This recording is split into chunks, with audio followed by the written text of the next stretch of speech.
வணக்கம்.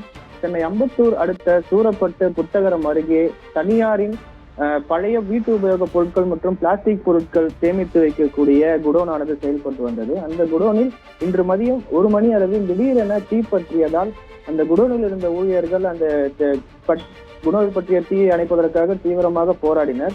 எனினும் அந்த முயற்சி தோல்வியில் அடைந்த நிலையில் அந்த தீயானது குடோன் முழுவதும் பரவியது. நிலைமை கைமீறியதை உணர்ந்த ஊழியர்கள் உடனடியாக அக்கம் பக்கத்தில் உள்ள தீயணைப்பு நிலையங்களுக்கு தகவல் தெரிவித்துள்ளனர்.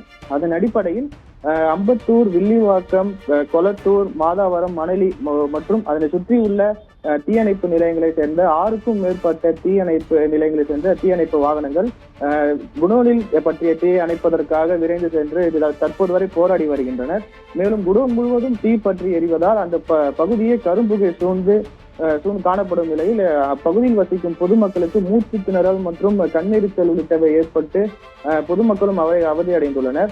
இந்த தீயானது சுமார் பல லட்சம் மதிப்புடைய பொருட்கள் எரிந்து நாசமானதால் கடையின் உரிமையாளர் மேலும் இந்த தீயை அணைப்பதற்காக அருகே உள்ள தீயணைப்பு காவல் நிலையங்களுக்கு உடனடியாக தகவல் தெரிவித்தும் எந்தவித நடவடிக்கையும் எடுக்க முடியவில்லையே என வீடியோ பதிவு செய்தவாறே கண்கலங்கி அழும் காட்சிகளும் அந்த வீடியோவில் பதிவாகியுள்ளது.